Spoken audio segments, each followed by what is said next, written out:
For months after the car accident, I still couldn't stand.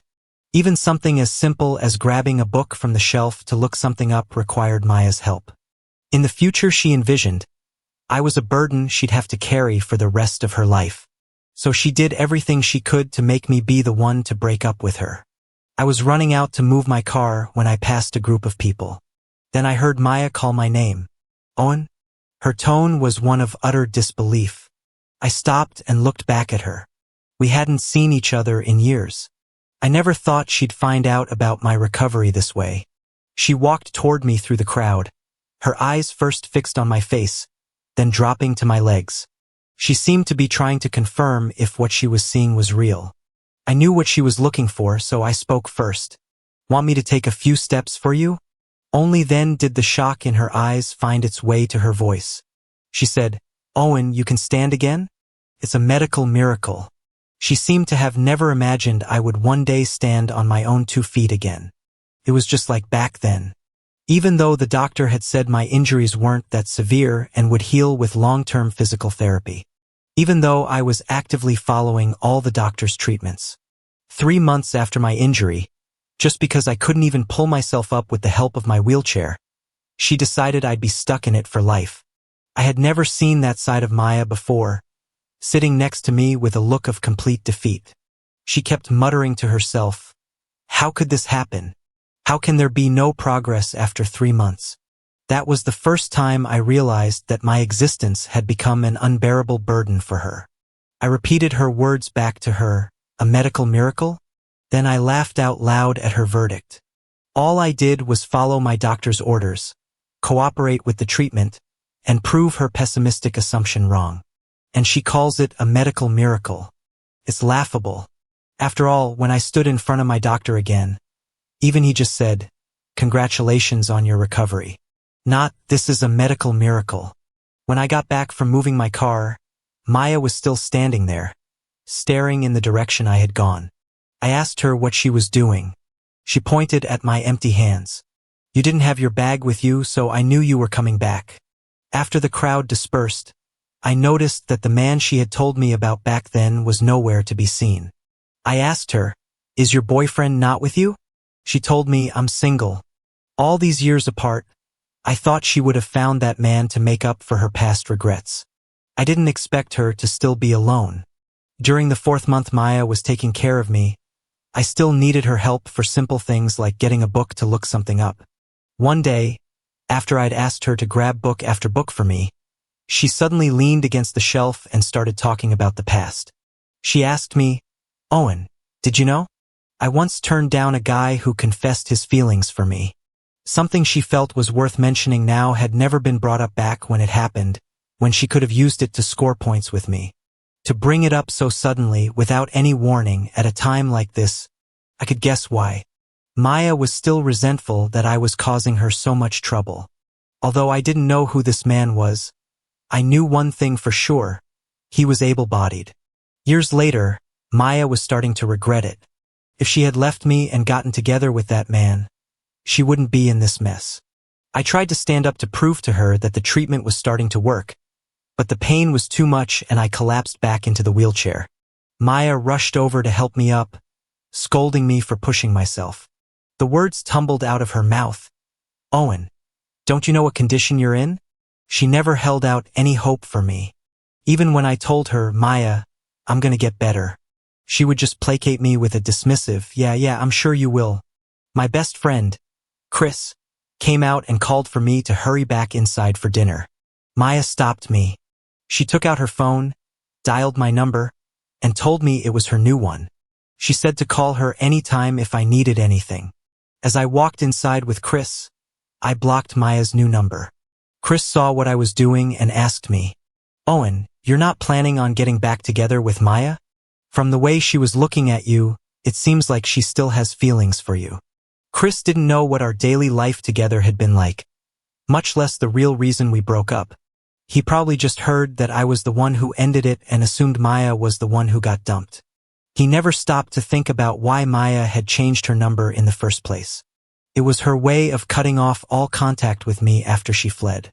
Maya couldn't handle the thought of taking care of a paralyzed me for the rest of her life. Her anguish and hesitation weren't about love. She just didn't want to bear the stigma of abandoning me when I was paralyzed, to be judged and pitted by others for the rest of her life. I broke up with Maya the same afternoon she told me about that other man. I didn't cry or make a scene. I didn't even ask a single question about him. I just sat there quietly, turning the pages of a book and typing notes into my computer. I didn't give Maya the reaction she was looking for. She stood in the study for a long time.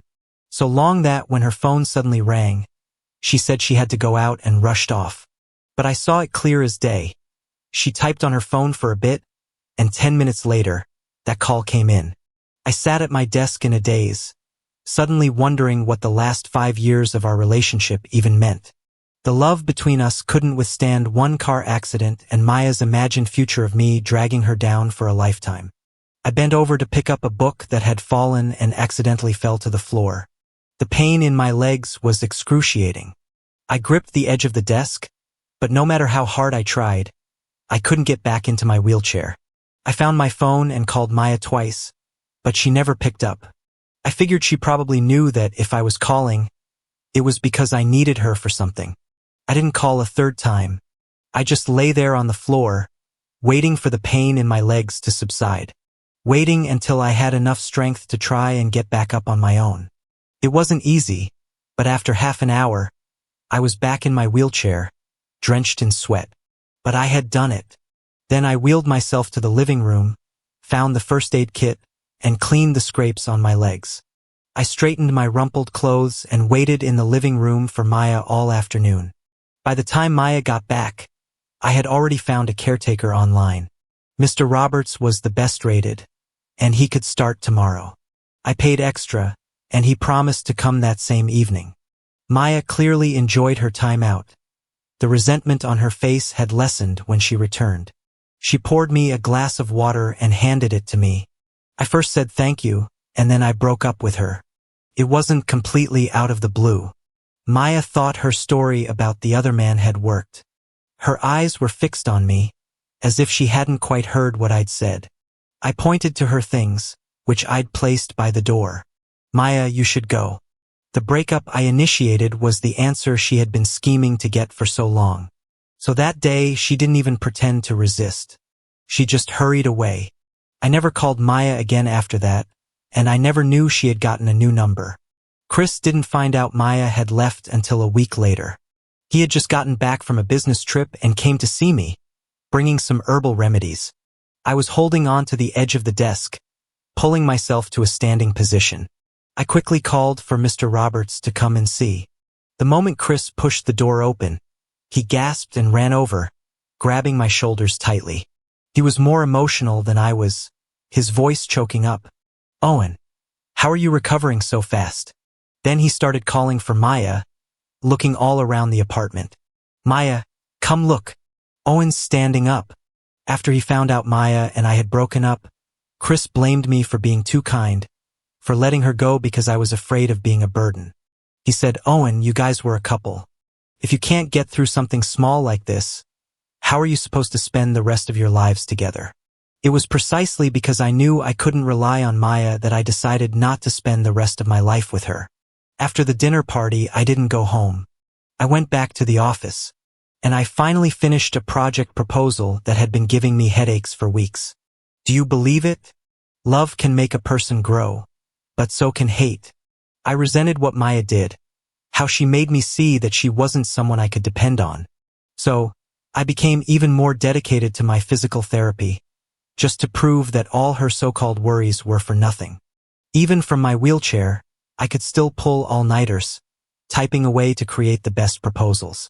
When I realized I couldn't rely on Maya, money was the only thing I could. The caretaker I hired, Mr. Roberts, took great care of me. I used the money I earned to pay for my rehab.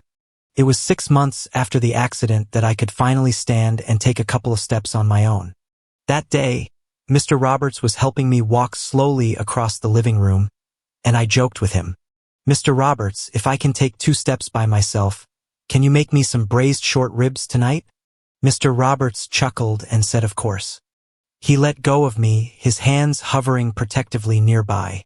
The moment I took the first step, My eyes were already welling up. After the second step, Mr. Roberts rushed over to steady me. You did so well. I'll make you a huge plate of short ribs tonight. In the 2 months since Maya had left, I had been making constant progress. I told her I'd get better soon. She just didn't believe me. To her, getting better felt like a day that would never come. I saw Maya outside my office building. She teased me for being a workaholic, just like she used to. Then she mentioned she'd been waiting outside my apartment for a long time, and when I didn't show up, she came here. She even pointed to the newly lit window of my office and asked, "Did you get a new office?" After Maya left, she never once showed any concern for me. Even though she knew my address, my phone number, and where I worked, she never came by. That was the first time I felt how big this city was, big enough for Maya to hide from me for 3 years. So she had no idea when I had recovered or when I had gotten a promotion. Tonight's meeting was a surprise to both of us. She called out for me to wait, then ran back to her car to get something. I didn't wait. I just walked after her. But I accidentally stepped on a loose stone and almost fell. Maya froze. When she turned around, her face was pale. I think she must have remembered all those times I needed her from my wheelchair. But when she saw that I had caught my balance, she rushed over, full of concern for my leg. "Are you okay? How's the recovery going?" Perhaps that was the question she'd been wanting to ask all night. How's the recovery? Are there any lasting effects? I told her it aches badly when the weather's bad. I'll probably end up back in a wheelchair when I'm old. She didn't believe me, though. She smiled and said that when she saw me earlier, I was running so fast I didn't look like someone who'd been in a car accident. Then she took a gift out of her car. "Owen, congratulations on your recovery." I didn't take it. I just laughed at how pathetic her life was. "Maya, now that I'm back in one piece, am I your best option again?"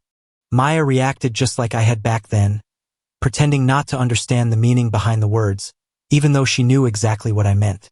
Just like now, she ignored my sarcastic laugh and told me with a firm expression, "Owen, you've always been exceptional. Being with you is an honor." She even felt the need to explain that in the 3 years since we broke up, she had been single. I could guess that the able-bodied man she mentioned still didn't meet her standards. I don't believe she didn't try to find a boyfriend in those 3 years. She just never found anyone suitable. And then, by sheer coincidence, 3 years later, I reappeared before her whole again. Her condescending love for me came surging back. She always managed to show me her most selfish side. When I was perfectly healthy, I was her best option, better than any other man around. When I was broken, I was her worst option, losing out to any man who was whole. The second time I ran into Maya was 3 days later. Just like last time, she was standing outside the restaurant, engineering another chance encounter. This time I was with a client, and we just brushed past each other in the crowd. She didn't even get a chance to say hello. These coincidences were happening too often. It was obvious Maya was arranging them. So obvious that her intense stare caught my colleague's attention. He leaned in and whispered to me, "Owen, is she into you? Is she into me?" I don't think so. If she hadn't found out I had recovered, she'd probably still think that manipulating me into breaking up with her 3 years ago was the right decision. Our unexpected reunion after 3 years could have had many different endings. Instead of acknowledging me, Maya could have pretended she didn't see me. But I just had to go and turn back into the old Owen. And just like that, Maya was in a hurry to recognize me again. Not a single chance encounter in 3 years, but 2 in 3 days. What a joke. This time I left with my bag. I have no idea how long Maya might have waited there. I finished up some contract prep for the next day at the office before finally heading home. At my front door, I found a hangover remedy Maya had left there. She had written on a sticky note, reminding me to take care of my health. With her number blocked everywhere, this was the only way she could contact me. It was just like when we used to fight. I wouldn't answer her calls or reply to her messages. I'd come home from working late and find a meal she'd prepared for me, along with an apology note. Back then, a gesture like that could easily win my forgiveness. But those were just fights. We were still planning to go to the park that weekend to exercise. She offered an olive branch and I was quick to take it. This time was different. We had broken up. It was a carefully considered decision, and we had stopped talking about a future together long ago. Mr. Roberts opened the door for me, telling me I was working too hard and to come in and eat. The things Maya brought fell to the floor. I casually picked them up, walked inside, and threw them in the trash. It was only while I was eating that Mr. Roberts mentioned Maya had come by twice. The first time was the day we ran into each other. She waited for a long time before coming up to knock on the door. Mr. Roberts asked who she was, and she said she was a friend of mine. He didn't believe her, because in the 3 years I'd been sick, she had never once appeared. So Maya was left standing outside the door. The second time was tonight. She came specifically to drop off the hangover remedy and told Mr. Roberts to make sure I drank it. She even said drinking is bad for his health. His leg isn't good, so he'll be more trouble for you to look after. Mr. Roberts, being older and having seen more of the world, easily guessed who Maya was. He asked her sarcastically, "Since you know his leg is bad and he needs someone to take care of him, why are you only showing up now?" Maya stammered something about special circumstances. Mr. Roberts didn't let up. He continued his passive-aggressive attack. "You know his address and his phone number, yet you don't show up once in 3 years. I guess your legs must have gotten banged up in the accident too." He looked down at Maya's legs. "You got lucky, though. You can't even tell." I put down my chopsticks and pretended to be scared, laughing at how sharp Mr. Roberts's tongue was. He patted my shoulder twice and told me to hurry up and eat. "My Owen has finally learned to fly so high again. We can't let her swoop in and reap the benefits." The whole thing with Mr. Roberts calling me an eagle started after I had recovered enough to stand. I would walk all over the living room, calling him over and over to come and watch. Time and again, Mr. Roberts would stand at the kitchen doorway, clapping and laughing that I was like a young eagle just learning to fly. Mr. Roberts said it was good to be an eagle, that I would only fly higher and higher. He would worry about me working endless overtime, but then he'd praise me for being amazing whenever I brought home news of a promotion or a raise. It was only then that Chris finally realized something was off about Maya suddenly reappearing after being absent for 3 years. He asked me, "Owen, why did you and Maya really break up? Was it Maya who broke up with you, and you just said you did it to save her face? Otherwise, it makes no sense that she never tried to get back with you after you broke up, and you never mentioned her name again." I wasn't going to slander Maya. I told Chris I was the one who ended it. It's just that Maya spent all her energy trying to get me to do it. Chris asked, confused, "Why? Because of your leg? But you were going to get better, right?" She didn't believe it. But that's what the doctor said. She didn't believe him either. She only believed her own feelings. Those 4 months she took care of me. She lived in a fictional horror where I, as a disabled person, would be a burden on her for the rest of her life. I told Chris about how Maya had mentioned turning down that other guy for me. Chris exploded. "What kind of bullshit is that? If you hadn't saved her back then, she wouldn't have even had the chance to turn that guy down. Owen, you should have made her repay you. You should have made her take care of you until you were fully recovered, and then kicked her to the curb." The time I saved Maya was 8 years ago. That day, Chris and I were hanging out by the river when we heard someone calling for help. I happened to be a decent swimmer, so I ran toward the voice and jumped in. It took all my strength to drag her to the shore. I started CPR on her, and it wasn't until she coughed up water that I pulled Chris away with me. Chris was panting as we walked, telling me I scared him to death 1 minute and praising me for saving a life the next. Maya found out later that I was the one who saved her. One of her friends recognized me. She grabbed Maya and ran to catch up to me, pointing at her and asking if I was the one who had saved her by the river a month ago. I looked up and saw the small, dark mole right in the center of her neck. I had seen that mole when I was giving her chest compressions. I even thought it was in a nice spot. Maya was the first to extend her hand to thank me. She pointed to a nearby restaurant and invited me to sit down, saying she wanted to thank me properly. Chris thought Maya was beautiful and did his best to set us up. Look, even your names sound like you're destined to be together. The meal she's buying has got to be good. I want to try it. You should take me. I couldn't sleep, so I stayed in the study to look over some documents. My pen fell to the floor. As I bent over to pick it up, I was suddenly reminded of that miserable afternoon. As I lay helplessly on the floor, waiting for my strength to return, I thought to myself, just let it go. There was no need to wait for time to give Maya the answer she wanted. I don't know what it was like for Maya when she got the call about my accident and rushed over from her office. I just remember waking up after surgery and seeing her asleep, her head resting on the side of my bed. This girl, who was always so conscious of her appearance, was watching over me, looking haggard and exhausted.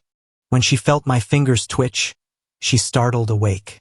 With red-rimmed eyes, she said, "Owen, you scared me to death." Back then, she truly loved me, didn't she? That's why, during the short time Maya was gone, I wheeled myself to the doctor's office for a consultation. I asked him seriously what were the chances my legs would fully recover. What were the chances I'd walk with a limp? And what were the chances I'd never stand again? The doctor told me to trust his skills and to stick with the treatment. He said it wasn't that serious. It would just take a long time to heal. The doctor tried to comfort me, just think of it as a long vacation. I had planned to break up with Maya if I heard bad news. I never wanted to be a burden on her for the rest of her life. But the doctor told me it wasn't that serious, so I put the thought aside. Turns out, Maya was having second thoughts of her own. My savings were more than enough to cover my medical expenses. It wasn't money that broke us. It was the day-in, day-out reality of those 4 months she spent taking care of me. My legs had taken away so many of my abilities, and I had no choice but to rely on her help. In her countless imagined futures, the fear of having to care for me crushed Maya. Chris asked me why I never brought up the fact that I had saved her life. I think Maya probably had to choose between that life debt and our relationship. She didn't decide to stick by me through thick and thin because I'd saved her life. Forcing the issue would have been pointless. When I went to Maya's company to negotiate a partnership, she didn't even have a seat at the table. Through the crowd of people, I saw her pushed to a corner of the room.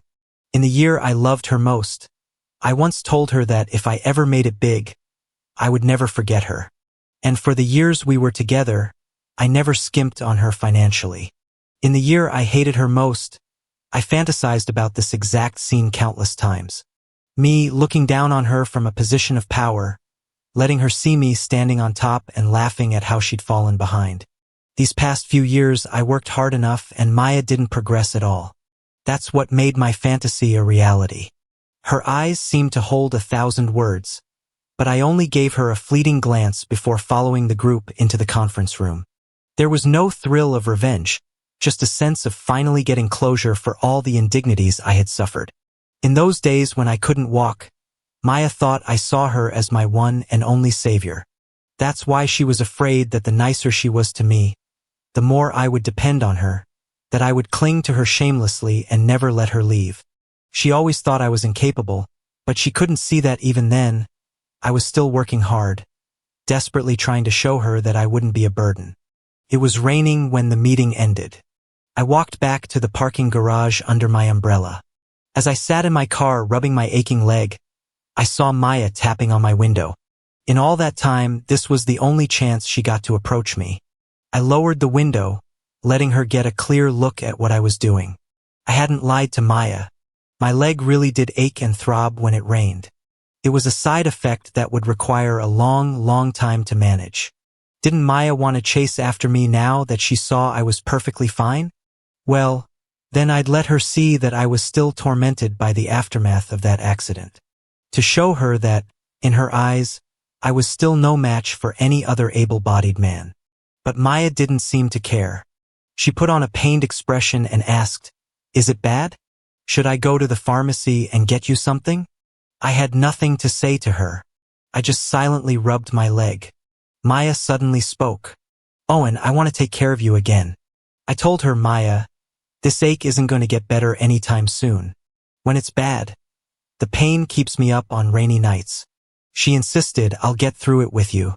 She always trusts her own judgment and never my words.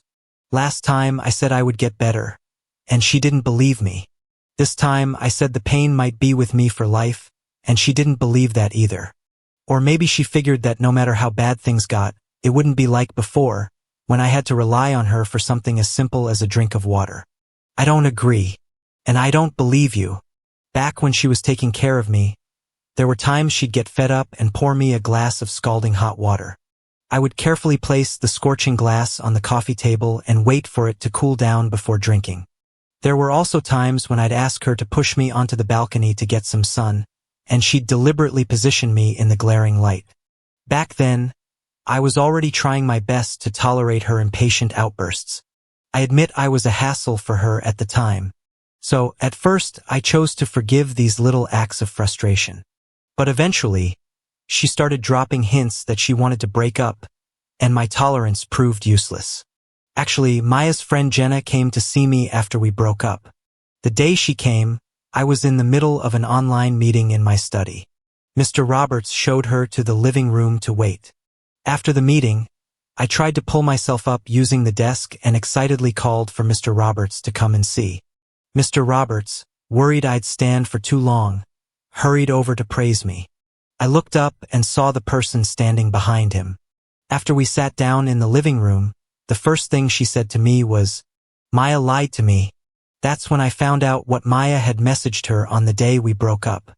She had said, "Owen can't accept what happened to his leg. He's in the study acting like a madman." So when her friend called back, it was to tell her to be patient with me, to understand the trauma I was going through, and to comfort me. But the second Maya answered that call, she told me she had to go out. That afternoon, Maya hid at her friend's house, enjoying an afternoon free from taking care of me. When I called her, Maya silenced the call, refusing to even hear what I needed. According to Maya, the accident had shattered me, and she was the one spending her days consoling me and trying to lift my spirits. But in the end, her friend witnessed with her own eyes that I was busy working and trying to stand up, busy with everything except wallowing in self-pity. Maya told her friend the same rehearsed story about our breakup. Owen said he didn't want to drag me down, so he told me to leave. Her friend scolded her, saying she shouldn't have just walked out, but should have stayed and told me it wasn't a big deal, that it wasn't like I'd never get better. Maya had retorted, "Who told you that? Are you sure? The state he's in, it doesn't look like there's much hope.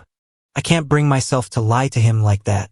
So Jenna had come to convince me to pull myself together and cooperate with the doctors, telling me that being negative wouldn't help my condition. Instead, she found me doing just fine, never letting the accident get the best of me. Mr. Roberts handed me a blanket to cover my legs, then gave me a glass of warm water. Jenna watched and said, "Maybe it's a good thing Maya left." As I was about to drive away, Maya looked nervously at my leg and asked me, "Owen, can you drive? Or should I give you a ride?" Her concern only ever appeared when she wanted something.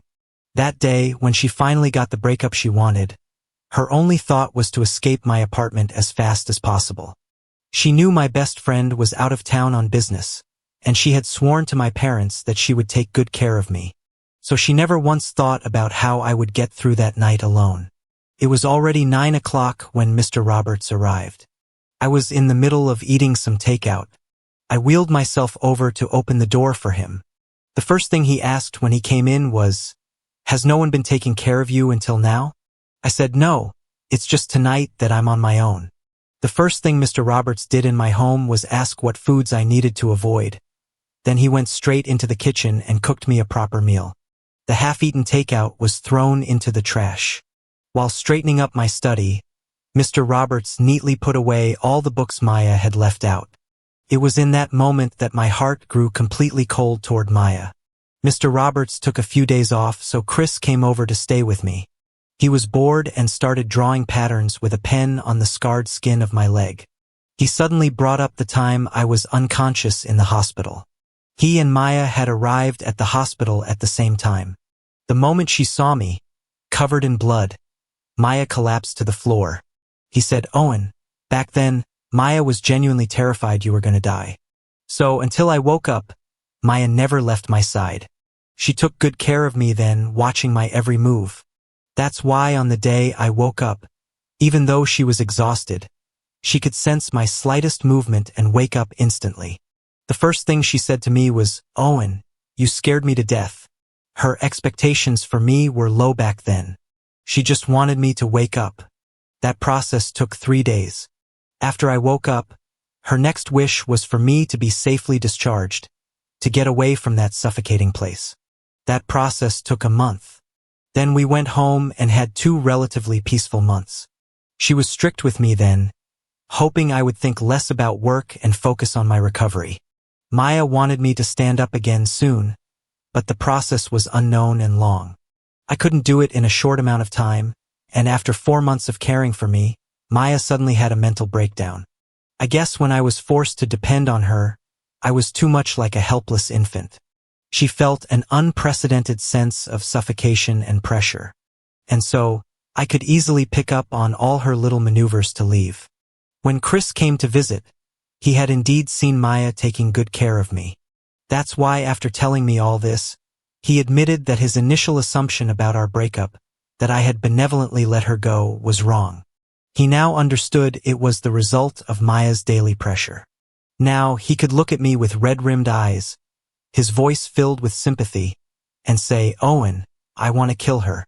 And he actually did drive to Maya's place in the middle of the night. But Maya had been so determined to cut ties with me. She didn't just change her contact information. She also moved. So Chris returned that night, defeated. But he told me, with a hint of schadenfreude, that he had just seen Maya downstairs from my apartment building.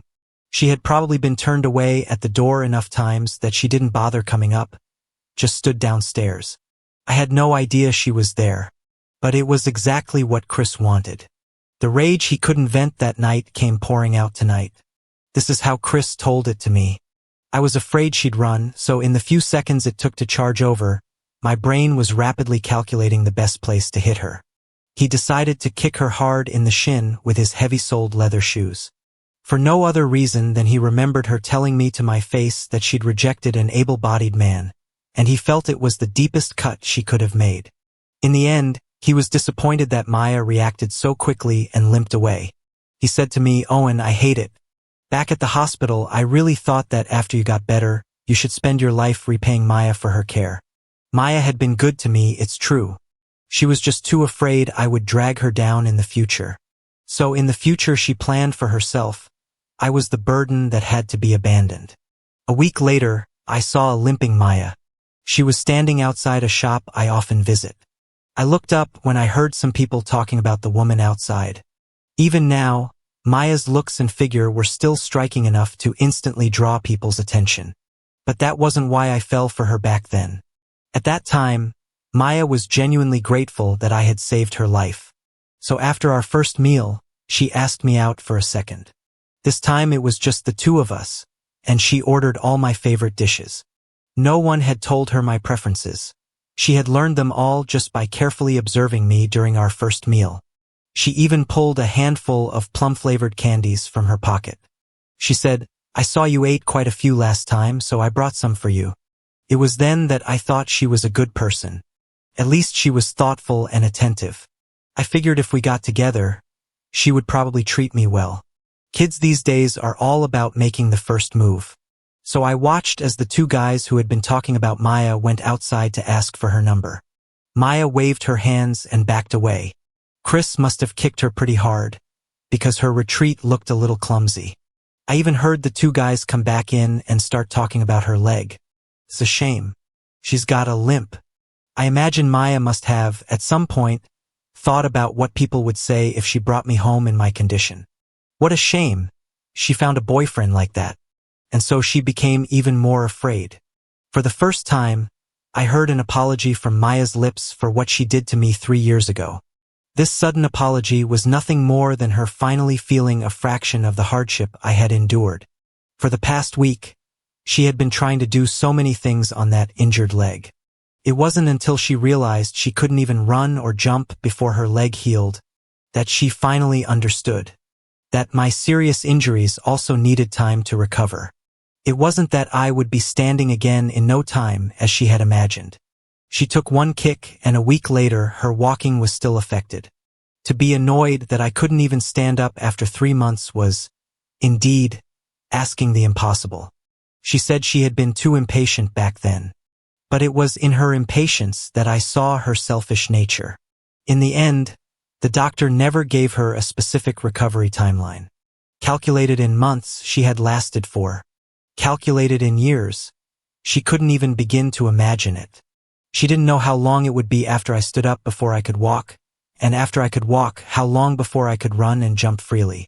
To ask her to spend a long, indefinite amount of time with me, betting on an unknown outcome. She must have calculated it in her head over and over, trying to figure out which choice was most beneficial to her. That amount of time was enough for her to find someone else who had climbed to the same heights as me, and that person wouldn't be in a wheelchair. So, the most urgent thing for her back then was to cut her losses with me. When Maya revealed she wanted to get back together as a way of making it up to me, I took on the role she had played back then. I looked at her legs with a critical eye. Maya, I could probably pull a random person off the street who's better off than you right now. What can you do? You don't make as much as me, your leg is busted, and as for your ability to care for someone, I saw enough of that 3 years ago. Choosing you would be a loss for me. I had never bickered with Maya about things like money. So when I said all this to her, she watched in agony as I acted out the hypocritical role she had played all those years ago. I never felt like Maya owed me anything. I never even brought up the fact that I had saved her life. I just figured, since she suggested we give it a try and I had a good impression of her, why not? But once we were in a relationship, we had responsibilities to each other. I thought that responsibility meant sharing the good times and the bad. I never thought it meant we'd fly off in separate directions when disaster struck. I told her about the person she described to her friend. Irritable, angry, unable to accept reality. That wasn't me. That was you. Just like now, her face was twisted in pain and regret, but only because she failed to trust my words, failed to persevere. And now she's missed out on sharing my moment of triumph. After all, the higher I fly, the less qualified Maya becomes to even stand before me. Before I left, I chose to twist the knife one last time. Do you know when I was able to stand up? A week after you left. Just 1 week. If she had stayed, we might have made it from 3 years ago to today.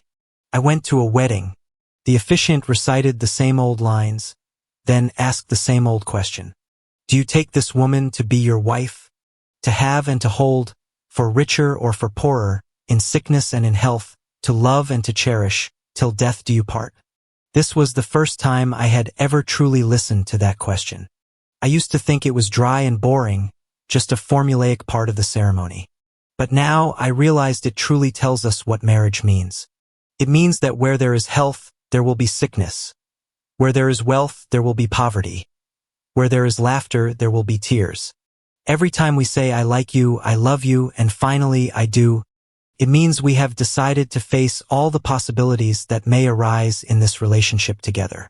And what keeps that relationship going is our commitment to face difficulties together, to accept the changes as they come. It's not, I only want you when you're healthy, when you're rich, when you're happy. For those 2 months that Maya did take good care of me, I was genuinely grateful for her efforts.